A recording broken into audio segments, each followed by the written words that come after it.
Okay. Good afternoon, everyone.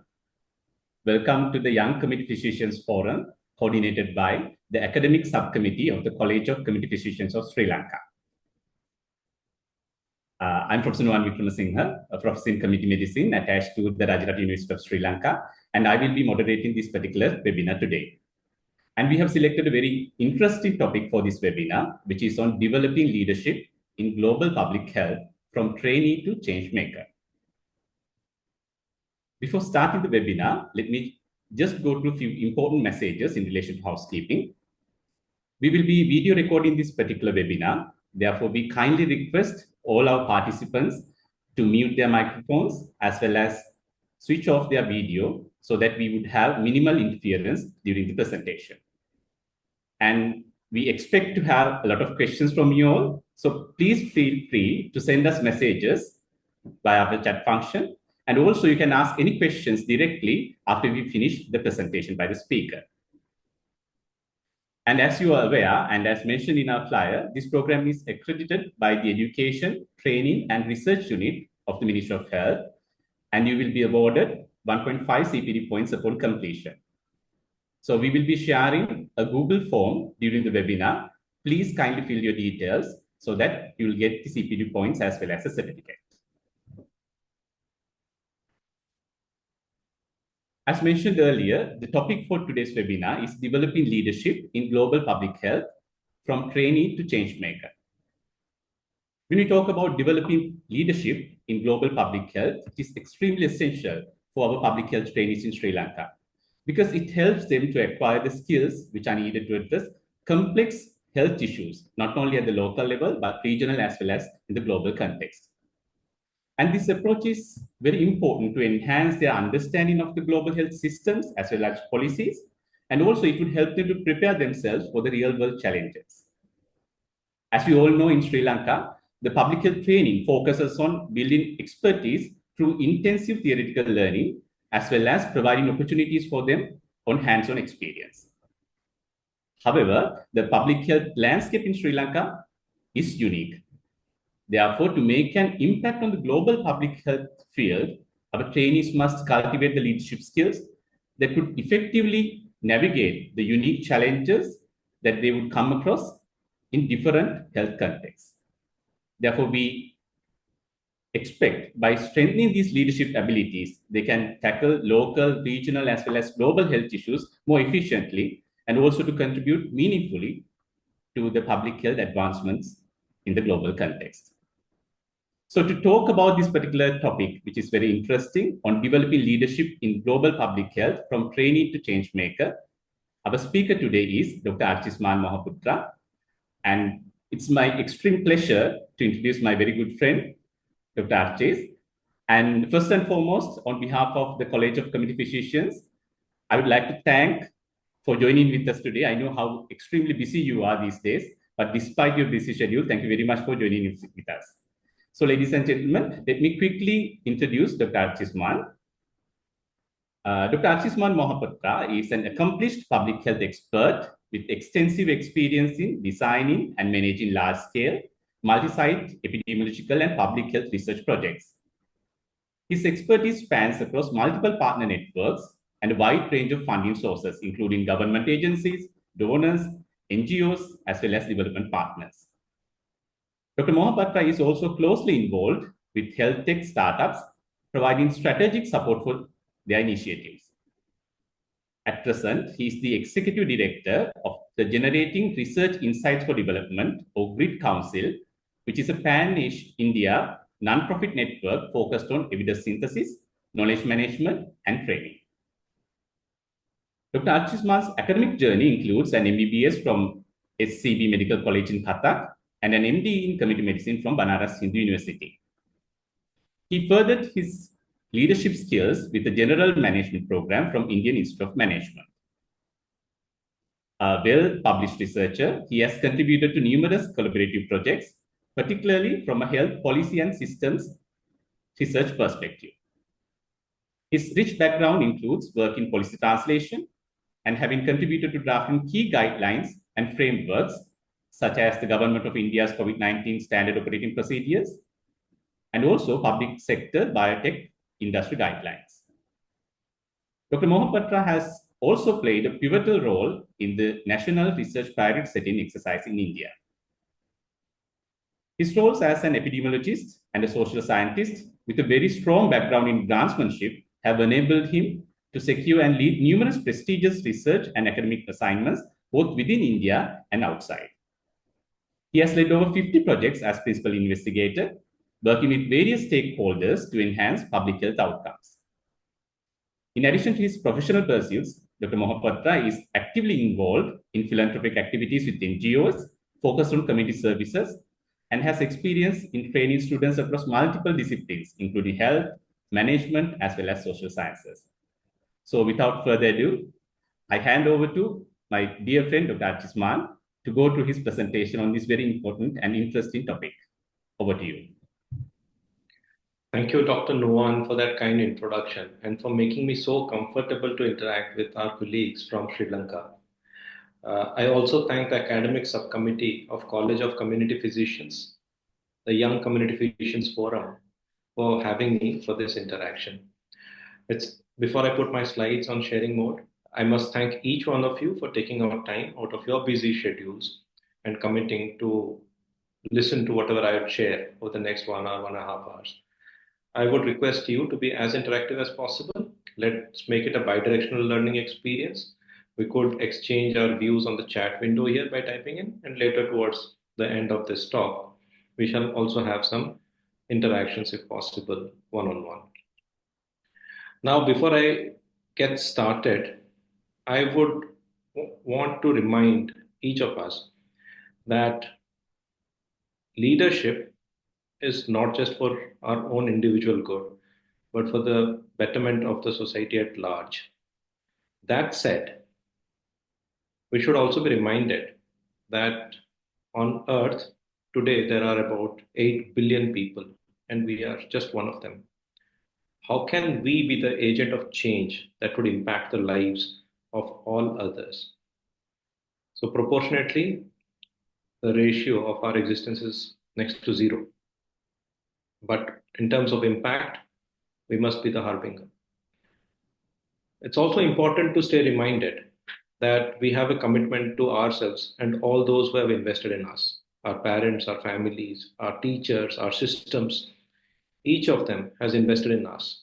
So it's a responsibility for us to achieve our full potential and also create avenues where people who are associated with us feel empowered and also get excited to achieve their individual potentials.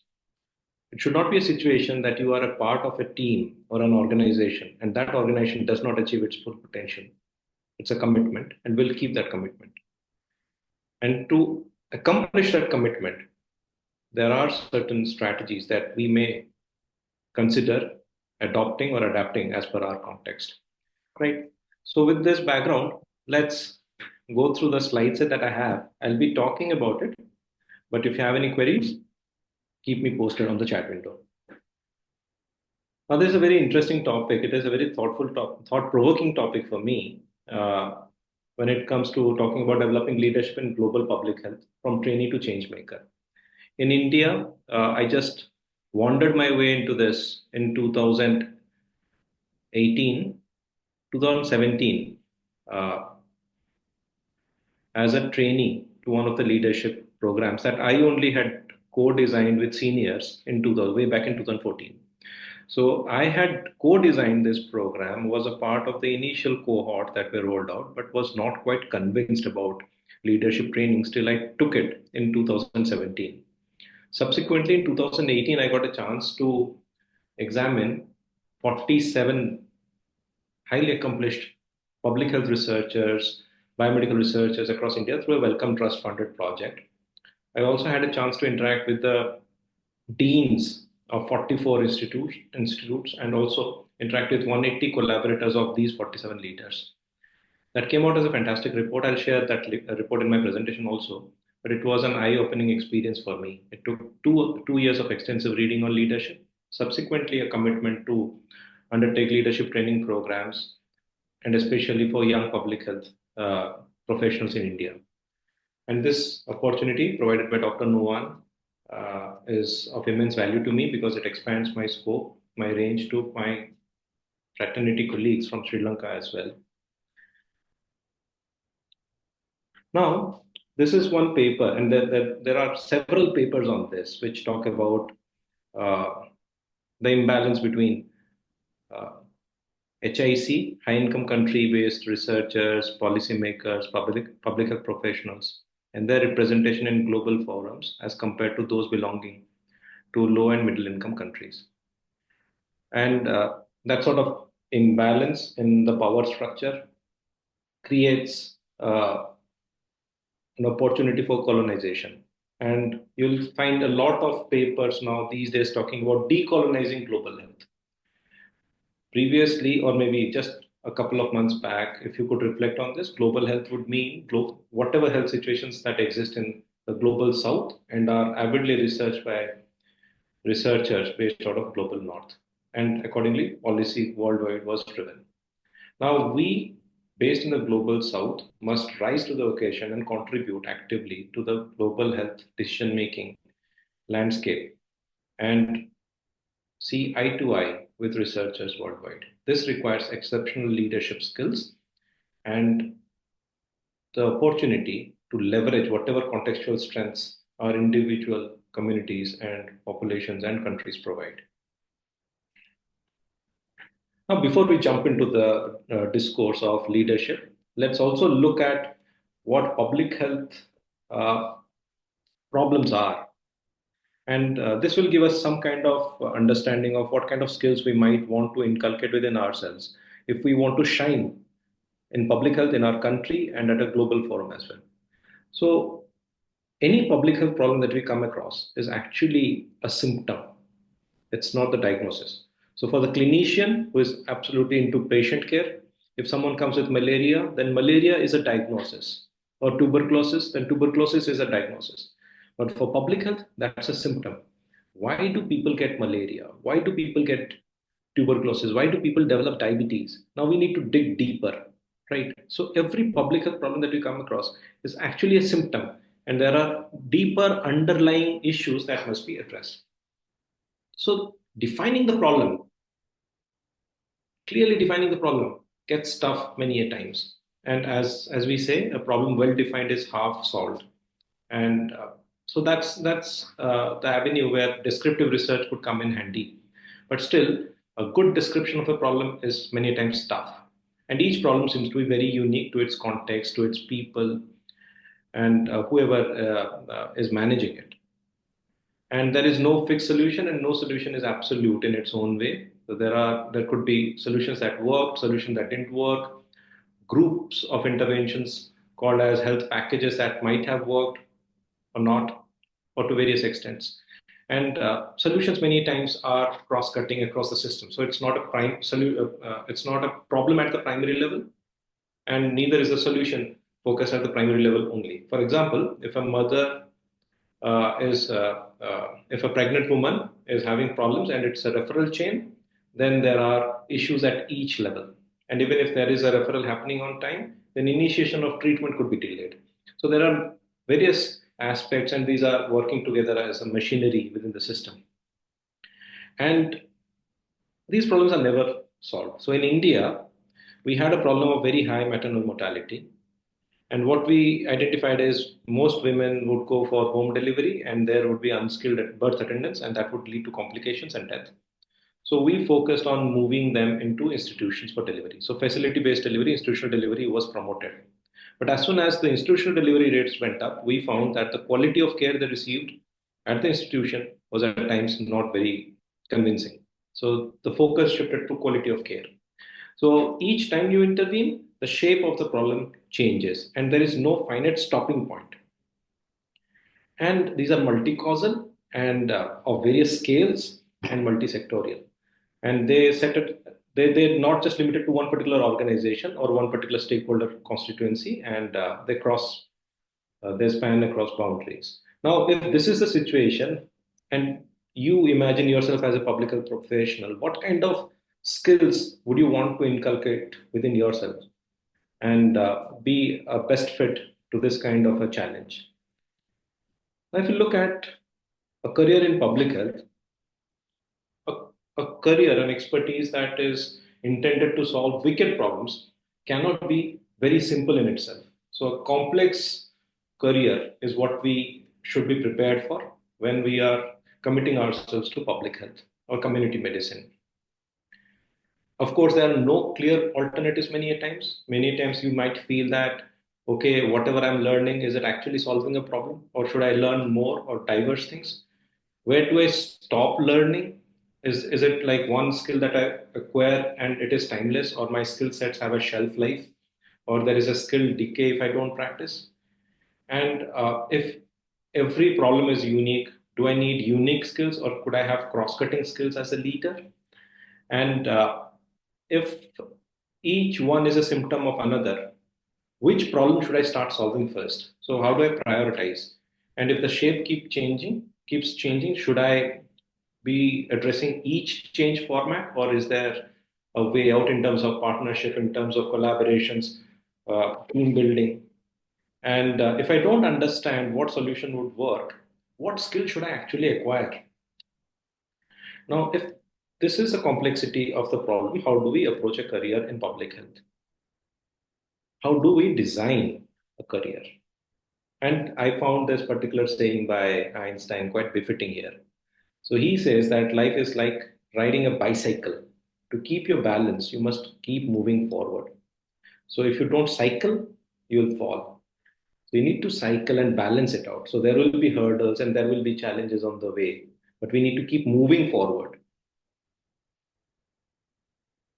If you look at the overall global public health leadership key competency inventory, these are some of the uh, competencies that will come up upfront. Like you ask anyone, and immediately you'll get this option.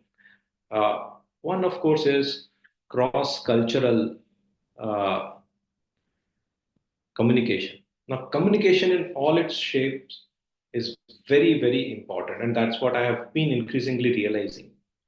It's not just about written communication, it is about verbal communication, it's about body languages, and the ability to understand what the other person is saying. So it's not just about communicating what you want to communicate, but also involves active listening.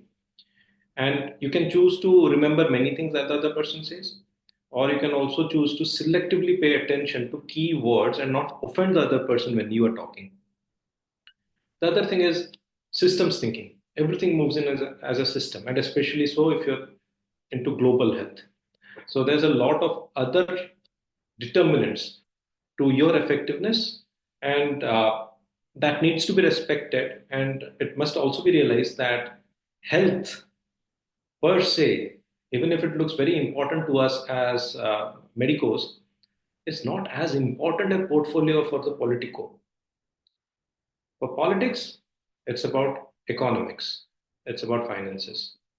And within those limited resources, each sector is competing with one another to get a major chunk of that resource.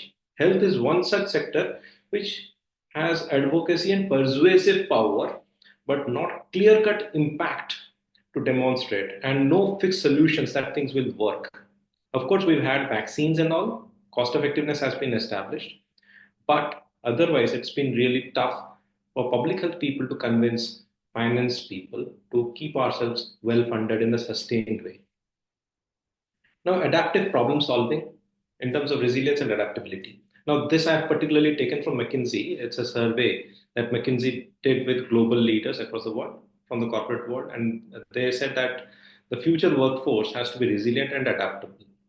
Resilient means you have, like you're shooting a basketball into a net, and you keep trying till you actually put the ball in the net. So you keep doing the same thing over and over again till you win.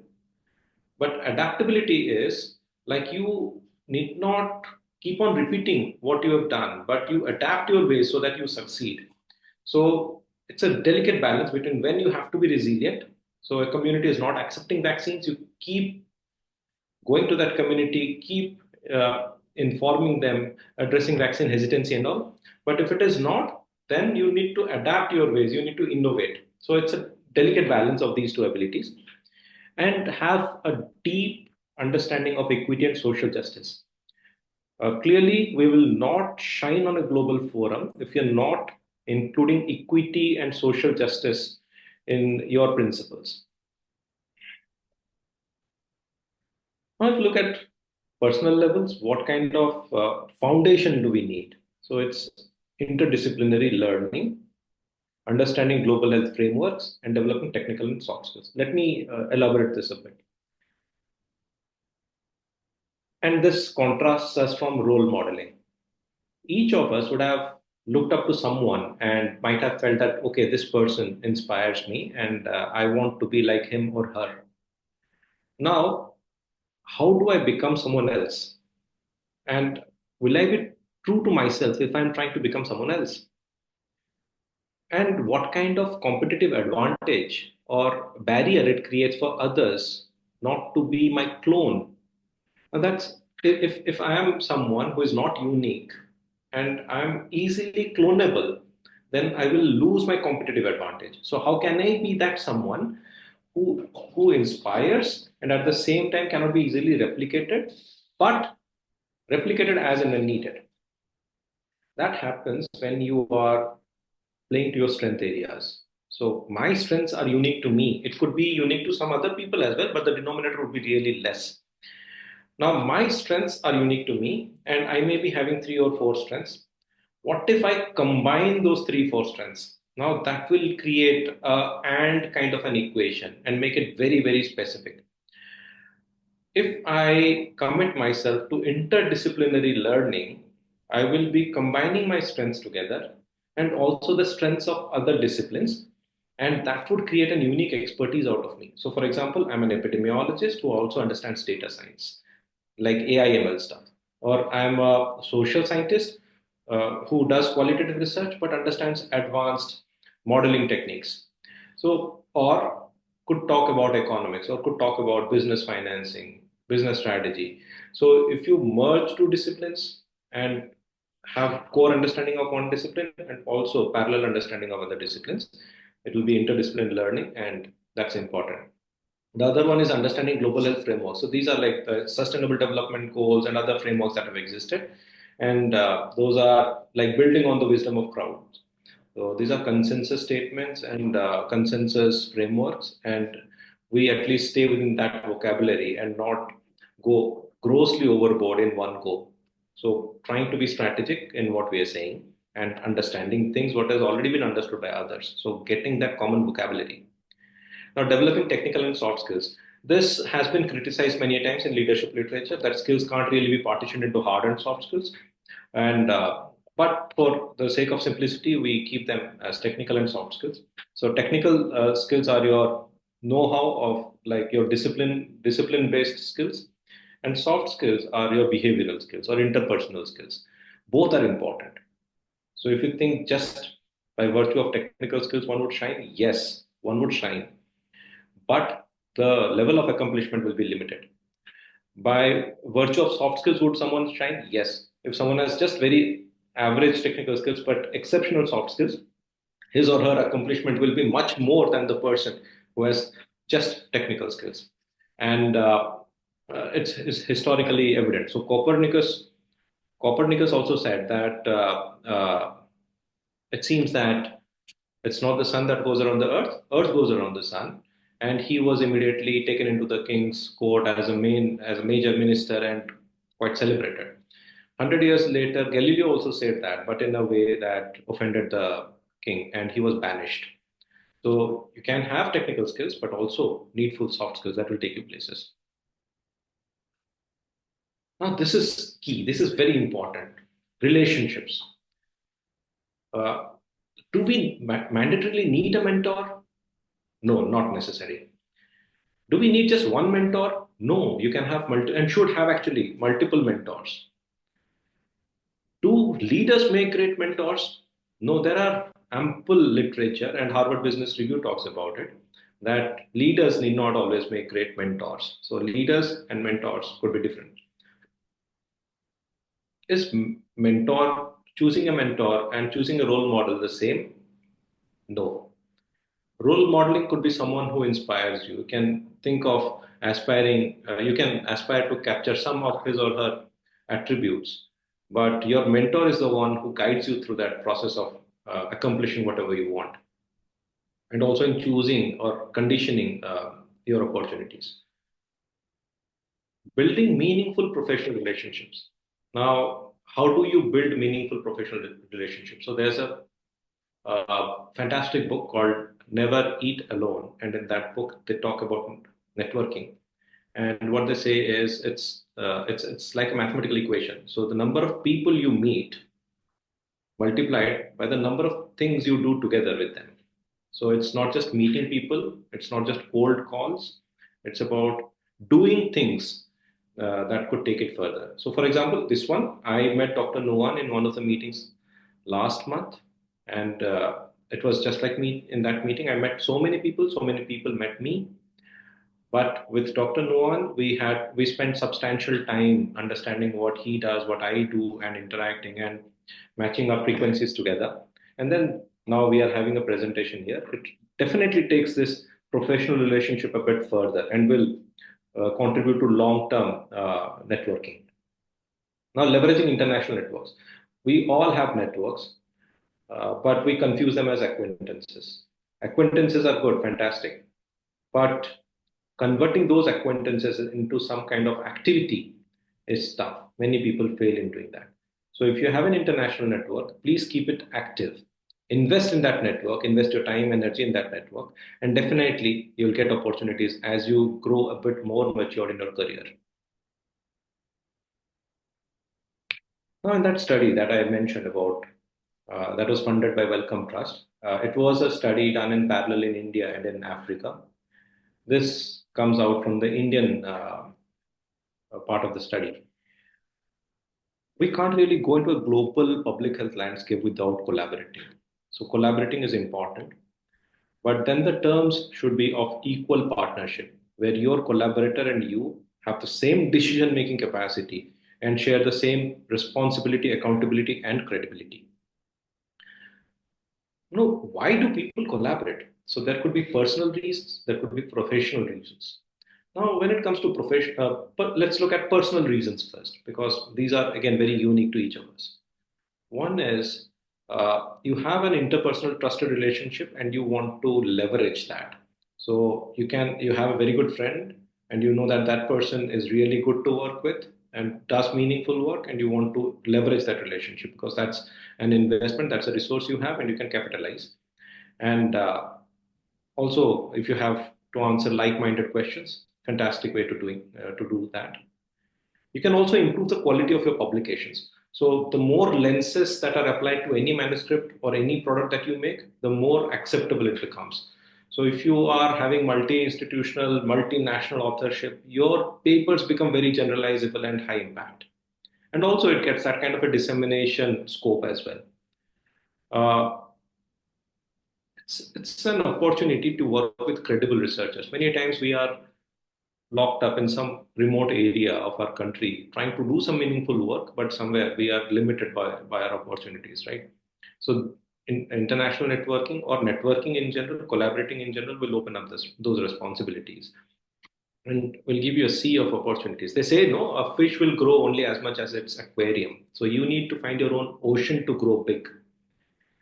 Now, and you can also contribute to meaningful science and global good, and that is important. As we started, we need to achieve our full potential. We just don't need to do good to ourselves but to the society at large. We need to empower everyone. So for that, your collaborations are important. Now, for professional reasons, yes, it's complementarity of not just skills but resources. For example, if you are a public health researcher and you want to do multi-site study, you can't really keep moving around. You need to have good collaborators who would help you get that local footing, and also many times resources. So if I am a biomedical researcher or I am a molecular epidemiologist, genetic epidemiologist, then I might be having community access, but someone needs to provide me that microscope access or needs to do that bit at least. So it's complementarity, and it improves the quality of work and also gives the opportunity to do multi-centric studies, and then you become a part of global collaboration networks. So there are networks which write papers, there are networks which do brainstorming, the networks which just like are committed to advocacy. By being a part of those networks is profitable. You can, if you're a researcher, you can get too many publications, like real number of publications by just being a part of those networks and contributing to whatever extent you could. Like it's not needed that you contribute 100% to writing that paper, but at least whatever, a small cog in the wheel, that's okay. Now, mutual learning, it also enhances learning experience both ends. So it becomes co-learning as an experience. For example, for this particular talk, I've had many interactions with Dr. Nuwan, and it was a good co-learning experience for me. Now, what are the strategies we have? We can go attend workshops, conferences, online courses, there are research opportunities, and there are language and cultural competencies that I can gain by talking in those avenues. And we need to make the most of it. The more you expose yourself, the more you identify your strengths and weaknesses, and also the more you stand a chance to network. Now, these are again practical leadership skills that we need to inculcate. Project management. So you have to be very well managed. So managing yourself and managing your projects is of utmost importance in global health. That's a weak area for me, and I don't manage my time very well. But uh, I have also seen that people who have achieved a lot are usually constrained for time. But that's okay. But you need to be organized. Grant writing and resource mobilization is important. You need to be resourceful. You need to be very articulate in your communication, and you must have a problem solving attitude, not a problem identifying attitude, and have a very high threshold for uh, any kind of ethics related issue. So you must be very ethical in your practice. Now, these are two documents that I'd suggest that you can have a look at. One is this INCLEN study report, the study that I have pulled out those uh, learnings from. And this one is a very good book for those who want to make it big in academia and want to move from that postdoc early trainee zone to an advanced faculty. You can download this book. These are available on the internet easily. Now, what are the key traits? It seems that there are some traits and some skills. So, traits are things that you're born with, and skills that you're acquiring. Leadership, they say, is a skill, or leadership skills can be learned. Yes and no. Uh, there are certain traits that you need to identify within yourselves, and accordingly build on those traits, and also acquire skills that are matching to those traits. So, persistence and innovation and curiosity, of course, that's needed in public health. You need to be competent, and you need to have good mentoring capacities. So either you can be a good mentee or you can be a good mentor, but if you are both fantastic, there has to be project management skills, and there has to be emotional intelligence, and especially team building and networking skills. In public health, you can't really be a solo worker. You have to work in teams. Now, when we looked at what really makes people achieve the most, if there are researchers, so this is about public health researcher, but I think this can be used for any leadership uh, role. And it seems that there is a technical bit, there is a personal management, and there is a network management, but also the institutional and societal research ecosystem that are important. So you must create conducive. So leaders are change environment. So if you put a leader in a situation, they immediately change their ecosystem in a way that actually becomes very conducive for their and their institutional growth. So your institutional ecosystem is important, and you take care of that ecosystem and also contribute to its betterment. Now, this is a we looked at how leaders evolve from trainee to uh, leadership roles. And it seems that one of the ways of doing it is like one of the sure shot attribute that they have is they manage to take decisions with uncertain outcomes. So they are decision makers, especially when things look very uncertain. And how does it happen? It happens by being optimistic. Most leaders are very optimistic, and optimistic people look at positive outcomes. Mostly they see positive outcomes. And if you are optimistic and you are fairly convinced that the outcome would be positive, you tend to become a higher risk taker than playing safe. So by risk taking so optimism is associated with risk taking, and risk taking is associated with a higher reward ratio. So it's like being optimistic makes you more vulnerable to identify opportunities that can synergize and help you. If I had to reflect on how I got into global health assignments and to whatever success I managed, I found that it's more about teamwork, like having your own team. And I thank my team members for making me whatever I am. So you have a team and also collaborators, but remember that you should never ever burn the bridge. Don't burn your relationships.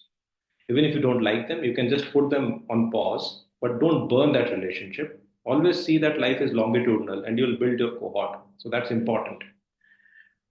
Your friend who is 30 years old at this stage, if you manage that relationship and that friend and you grow together to 60, you'll find that that person has become a director somewhere. You have also become a VC or a high power authority somewhere. And then the networks will be really, really powerful. And have integrity. That means you are predictable so that your people can trust on you, and be delivery oriented, and also a bit of personal branding. Now, this is a nice book, a fun filled book, and it says that success is a learnable skill. So, if you learn how to succeed, you'll succeed more and more. It's like that person in your class who comes rank one, and then so suddenly that person comes rank one, say in the fifth standard, sixth standard, and thereafter consistently gets good ranks. So success is a learnable skill, and you need to develop systems for that. But also know that when it comes to skills, it's quantity that often beats quality, but it has to be strategic. So it should not be that you are a student and you take up n number of trainings, like whatever online trainings are available, you just randomly invest your time and acquire that certificate. That's not going to add up on your CV. You have to be very strategic. What kind of skills you want to get, whether these skills are adding up, whether they are synergistic, whether they'll be compounding one another. Collect those kind of trainings, and the more you know, the more you can know. So I would say that's knowledge poverty. But if you have some amount of knowledge, that opens up more avenues of faster learning. It's like you learn how to read the English alphabet, and suddenly you one day you find yourself reading fantastic books, novels, and exceptional theories. But remember that we need to have a T-shaped, or even better, a pie-shaped expertise. That means broad understanding of various disciplines and deep understanding of one or two, at least two good disciplines, so that you can marry them and create interdisciplinarity. And then there are certain skills which make you shine in whichever role you get, whether it is public health or any other domain. It's like striking a conversation, trying to tell a story, interacting with a multidisciplinary public audience, even very good business writing, accounting skills, and adapting to technology. These are certain skills that you must acquire. I really find it very limiting when I see people struggling to type on the key on the computer, and you are into public health. Please acquire that skill, because all your life you'll have to type a lot. So why not speed that up? If you speed that up, you save a lot of time. You can do that reflexly, right? It's a learnable skill.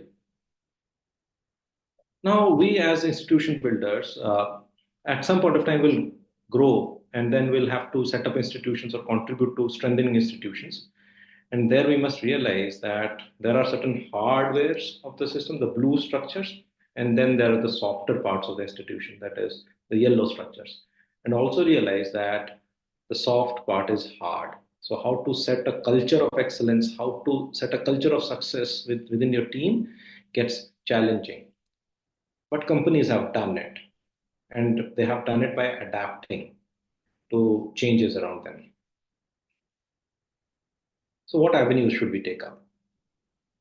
Of course, if you want to become a leader, then the 17 sustainable development goals clearly give you a direction, right? But these goals would change their names and would stay. We had the Millennium Development Goals, they moved on to Sustainable Development Goals, and after 2030, something else will happen. But these are broad directions where you can grow. If you want to have expertise, you can focus on one or maybe two, or as much as your capacity is, but at least some, or even a sub goal or a target, whatever you want. You can take up these as your motivation. These challenges are here to stay. And as I said, these are wicked problems. So they will stay with us. Now, there are certain upcoming areas also, and the list that I provide here is not exhaustive. So there could be many other areas, but this is what I see. One is health policy and systems research, now implementation science, and trying to see how things work and why has become an area of interest. So we know evidence-based interventions, but they don't really work when we try to implement. Why? And how to make them work. That's important. The other one is regulating things. So health governance, international health regulations, and health diplomacy. These are areas that are coming up. We might end up getting jobs in consulates also as public health professionals. The other one is health equity and social determinants of health. This again is has come up in a very big way. How do we plan interventions that protect the most vulnerable, and how do we advocate for that? Uh, the third one is technology. So point of care diagnostics, making our technological interventions human centered. So human centered design, data management in terms of data security, privacy, data sharing, open science, using big data to generate trends, so big data analytics, artificial intelligence and machine learning and their use in health financing, so universal health coverage and health insurance, these are also growing sectors. Information management and strategic communication. So during COVID-19, we all witnessed infodemics. So how do we manage misinformation, disinformation, and lack of information?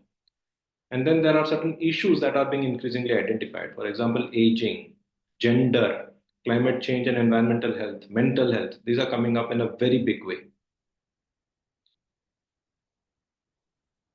We must know that knowledge, but just by acquiring knowledge, we might not be able to bring in significant change. And there are processes involved. This is just a framework, and it starts with identifying problem, but also monitoring how knowledge is used. Now, that is again a chasm that public health needs to cross. Generations invest in generating knowledge, and then the next generation fails to leverage that. So many times we end up rediscovering the wheel in our own local contexts. So if it's a problem for us, then we should be open to seek feedback and help from friends around and adapt that knowledge to local context. Now, there are several barriers. At some point of time, we as community medicine experts would have to communicate knowledge to decision makers or convince decision makers to use that evidence. But there are barriers, and n number of barriers exist when we fail to convince policymakers to use evidence as the base for their decisions. And there are many barriers.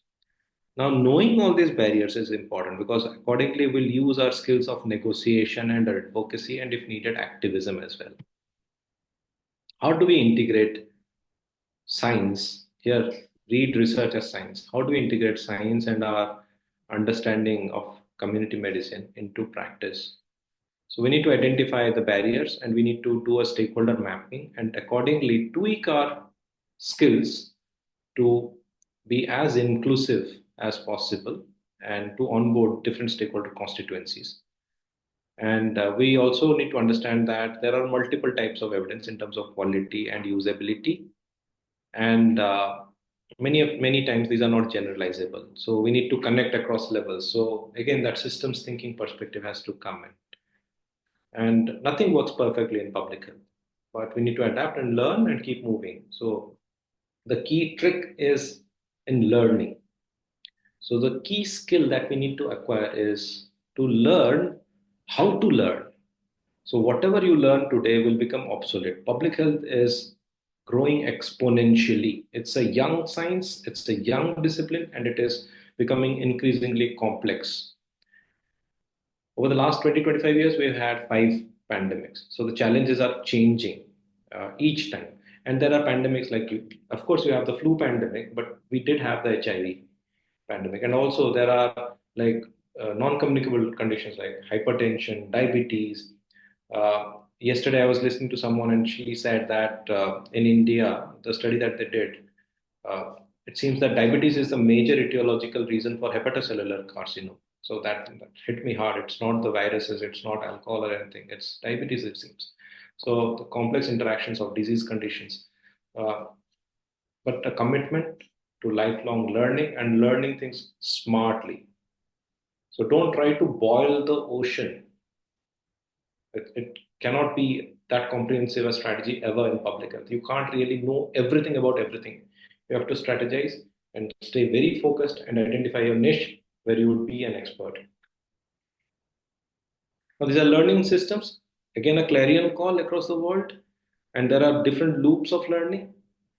But with all that loop, whatever role you get into, these are some areas where you can uh, choose to work and increase your zone of influence. So, as a health policy maker, you can think of developing a learning strategy within the health system, a framework. As a program manager, you can have on the job mentoring opportunities and handholding supervisory avenues. As a community representative, or if you choose to start a non-profit or NGO, then you can think of participatory approaches and amplifying citizens' voice. And if you are a researcher or an academician, then you can think of doing meaningful work that could contribute to policy making or its implementation. Now, there are different programs to help you accomplish these skills. So, and well, I have very expansive list. You can easily find these lists if you search on the internet. And there are academic degree programs where you invest substantial time and resources to acquire a degree. Many times you have to go and stay in that university. And there are certain certification courses as well. And now there are online resources. So Coursera, EDX, these are also there. And also professional development programs, many times done with a management flavor. Uh, Nonprofits also do leadership training, and these could be a bit heavier towards social entrepreneurship. And there are specialized regional programs as well, which focus on leadership within our contexts. And then there are intensive programs and very focused skill based programs for special purposes. And then research and academic leadership programs. Now, which program would I recommend? Uh, I don't have a recommendation per se, but then there is a fantastic program from Wellcome Trust, EMBO, and you can take up that program. Dr. Nuwan, just a couple, like a minute more, and I'll be done with it. Okay. So this could be a choice, and then there are emerging voices for global health and similar kind of programs you can choose. Now, what kind of program would I recommend? What so no program is complete in itself. You can choose to have multiple programs and mix and match them according to your skill requirement, according to your career stage. Choose a program that you could complete end to start to end. Okay, don't drop out midway because most of these are impactful if done to completion. Choose programs which provide longitudinal support and mentorship, and you can also have programs if they have evaluated their impact so that you could make an informed decision. We published a paper, and this looked at 20 leadership programs in India that have been offered in the last 5 years. And this provides a laundry list of all the skills that these leadership programs train on. And then the gaps have also been identified. You can look at this paper and see if you want to create uh, a buffet of skills that you want in the leadership programs you might want to take. This is my team, and my whatever I share, whatever wisdom I've gained is heavily structured by these fantastic people in my life. So they span from communities to very powerful policy making boardrooms.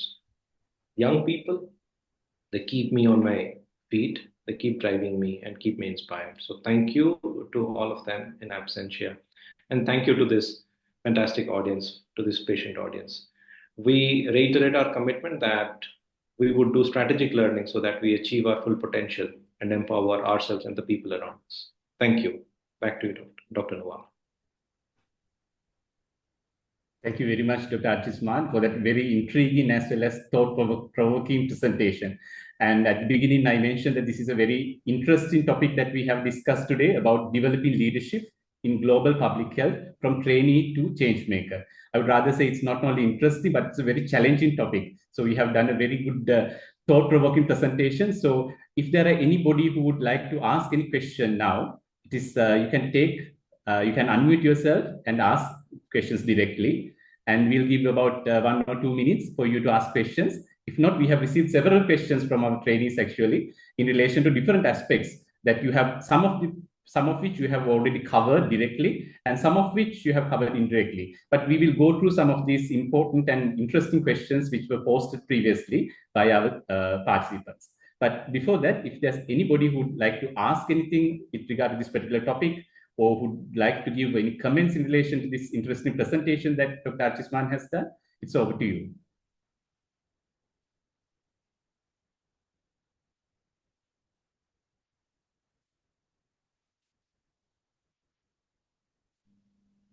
I see that Dr. Dineshan has a question in the chat window. Do we have leadership certificate programs in Sri Lanka?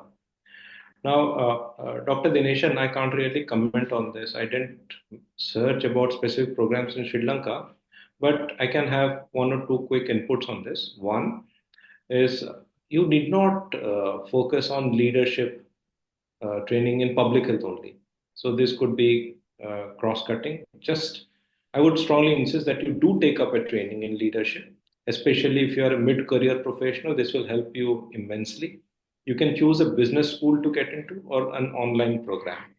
Just see to it that there is some opportunity to build an alumni network, to do some hands-on case studies on leadership, and also, if needed, a longitudinal support for mentorship. These will be fantastic avenues. And you can also choose to read a couple of books on leadership. And the HBR collection, and the book title is On Leadership. And that's a good book to start with. Thank you. Can you explain hard and soft skills? Yes, Dr. Dhananja has sent me a direct message. Can you explain hard and soft skills? So thank you for that question.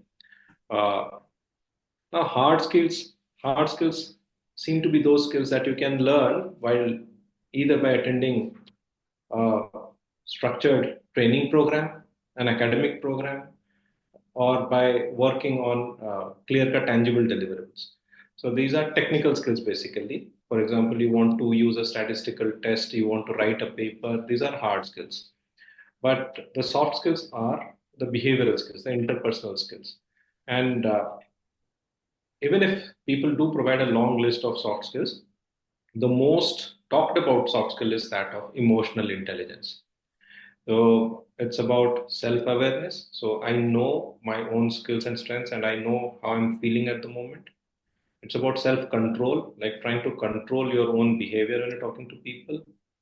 It's also about empathy. Empathy means understanding what the other person feels like, and using that understanding to channelize decision making in a way which is helpful to both of you. So that's a key leadership skill. So you might have, it's not about just saying, okay, I empathize with you. I really don't want to disturb you. It's not about being goody goody. It's about knowing the other person's emotions and managing that emotion in a very strategic way so that you achieve your goal. So many times internally you may not be angry, but you might have to show anger. Or internally you might not be happy, but you might have to say encouraging words. So try to manage those empathies, those relationships. The third one is communication. So how do you communicate? And I've spoken a lot about it, like written, verbal, non-verbal, or like speaking skills. And then the social skills. Social skills means behaving in an appropriate way within your own social context. In the global public health landscape, this gets a bit complicated. Right. You can read about Daniel Goleman's work on emotional intelligence. So at the moment, we don't see any other questions that were posted during the presentation, but we have received several questions previously, as I told you, and we have tried to collate these different questions into different important topics. So some questions were about balancing personal and professional life, and there was a lot of questions in relation to the career progression and transition, because we see a lot of public health trainees in our forum today. And some of them have actually asked about the measuring impact, the success as well as growth. And there were a lot of questions actually about emerging trends, challenges, and leadership preparation. And some of them have asked about mentorship, networking, as well as sustaining leadership. And some of them have asked about learning resources. So for most of these questions, actually, in your presentations, we have addressed these aspects. But I would like to start with this particular question on career progression and transition. So there are actually two similar questions. They were asking about what are the most effective strategies for transitioning from a trainee to a leadership position in global health? Yeah. You mentioned about Uh, this, but just the take-home messages, just to summarize what you have. Yeah, so there is no particular way of doing it, but how I would suggest is, and these are my personal views, is like looking at yourself as your own personal secretary. So you need to be managed, and nobody can manage you better than yourself. So you know yourself in and out, right? And of course, there are blind spots, and you can take feedback and improve on that. But if you were to manage, suppose you were a celebrity, and suppose you were the secretary to a celebrity, how would you manage that person? So it's about managing the brand that you are. And that means behaving like one. You have to behave with utmost responsibility and accountability from a very young age. Be delivery oriented and be absolutely trustworthy. If you manage to do that from a young age, people will definitely start respecting you. And I must say that age is not a barrier. So you need not wait to turn 60 before you make an impact in global public health. You can be identified and picked up. There are people looking for talented people and committed people. So if you are in your 30s, if you're in your late 20s also, you'll be picked up into fantastic teams. But you need to behave very responsibly. Thank you very much for that, Jisman. I think in your presentation, you mentioned this very important aspect of professional integrity. I really like that particular term, professional integrity, because we can define professional integrity in different ways, because it encompasses very important attributes or characteristics that not only a leader, but any healthcare or any other related professional should have. So for me, my personal take on that is actually, I look at the sincerity aspect of it, because most of these attributes that we talk about, this umbrella term of professional integrity, are actually interrelated, and this in the sincerity component is an integral component. So when we talk about, for me, I think sincerity is the sincerity that you have towards the work that you do. Whatever the work that you do, you have to do that with sincerity. In addition to that, whatever the moments that you spend with your colleagues or your other professionals, the moments and the interactions need to be sincere. And if you're sincere to your work, but I think, as you correctly pointed out, like your work would speak for yourself. You don't need any other recommendations. So the professional integrity is a very important aspect that you need to develop and build on from a very young age, I'd say. Yeah, Yes, I would like to add to it. You should not be too harsh on yourself either. So you do a sincere job, you make your best effort, but don't be self-punishing. I'm not following cricket of late, but I do know that Arjuna Ranatunga or Arvind De Silva is a fantastic batsman, right? Very sorted one. Or Sanath Jayasuriya, who was known for his fiery batting skills. Now, even those batsmen would go out for a duck at times, right? So it's okay. It's okay. If you're playing too many matches, there would be occasions where you would fail to deliver despite your best efforts. So just forgive yourself. In my career, I have taken up so many projects, but I've also failed to deliver in one or two projects. But you should reflect on that, why you failed, and try to avoid repetition of that mistake. So sincerity, as you rightly said, is important, but also resilience is also somewhere that needs to go hand Yes, in of hand. course. Exactly. So when you talk about resilience, it's not only bouncing back, it's bouncing forward. We talk about identifying what has failed and why it has failed would help us to go a long way. Yes, thank you. So shall I take another question in relation to this career progression transition? And one participant has actually asked, any common mistakes that young trainees should be cautious or aware of in the initial stages of their career? Uh, one mistake is then there's a book called Your Ego is the Enemy. So when I reflect, when I did my completed my residency, I felt on top of the world, and I must say that I was very arrogant, and I felt that I have acquired all the cutting edge skills, and the world is waiting for me to arrive, and I'll be the change maker. With time, I've realized that it's a system. I should not call it as a midlife crisis, but it's a system, and many things that we aspire to do when we are young are not doable in this lifetime. Uh, so be patient, don't be arrogant, and don't uh, say no to opportunities which might look meaningless. So when you are starting out in your career, explore as many opportunities as possible, and try to see which opportunities appeal to your core areas of strength and interest. That's one thing. The other is like being irresponsible on social media. I would not say that you shun social media. You should be on social media, but don't write things which will stay over there and bite you back. Right? So, people might go back many years to see what you have posted ever, and then suddenly they find something that is very embarrassing to your current position. So be responsible and don't offend people. Don't burn your bridges. Yes, thank you very much. And there were some other questions also, as I mentioned. A lot of questions of these emerging trends, challenges, and leadership preparation. I think you have listed some of the important global public health issues. But I would take up this one question where they asked about what are the unique challenges faced by leaders or probable leaders in global public health, especially in the context of cross-cultural, resource-limited settings. So one challenge is losing a lot of time because of lack of an orientation. Uh, in terms of academic achievement, if I was to reflect on my career, I also wasted much time preparing for entrance examinations, trying to crack through them, and there are faster ways of doing it. But I also understand that that kind of goal clarity does not come to us from LMICs. And when it does, we do not have the resources to latch on to them. Uh, what we could do is like at least connect with seniors and people who have seen uh, more of this world than what we have at this particular point, and they will be able to give us better informed tips to move forward. Okay, so there were other questions actually similar to what I have just asked. And this particular question about mentorship, networking, and especially about the sustaining leadership.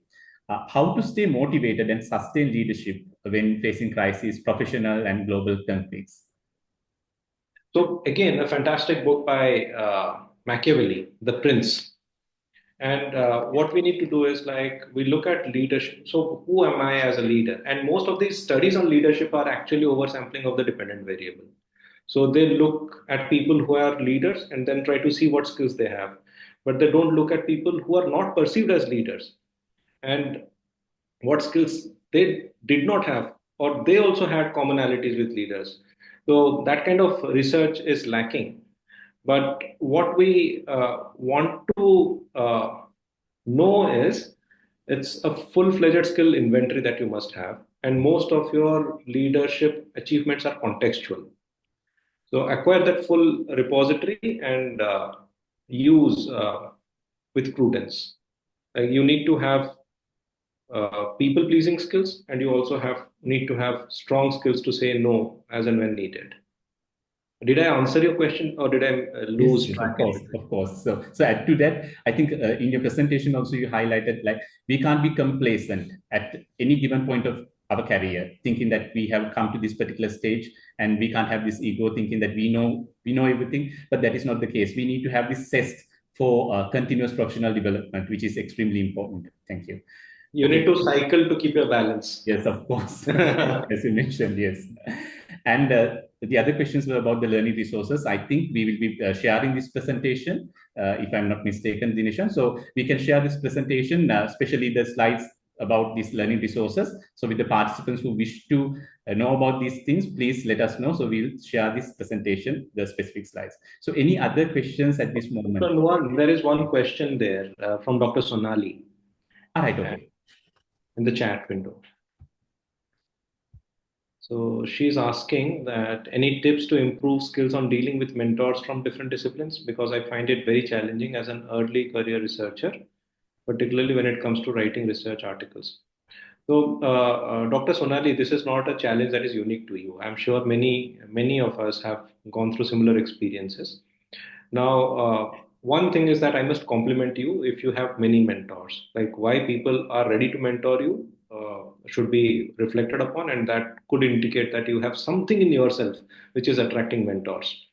Now, the other one is if you see any skill is a sigmoid curve. So there will be the skill acquisition curve is sigmoid, right? So there will be an initial lag part, then there will be a log part, and then it will plateau. So once it is in log part, you will start enjoying it.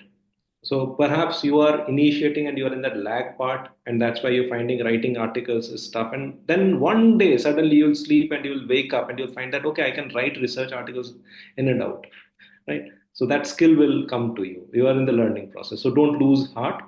Just open yourself to whatever inputs you're getting from mentors. Okay, in the comment chat box, actually, we don't have any other messages. Are there any other messages which have sent to you directly, Dr. Achis?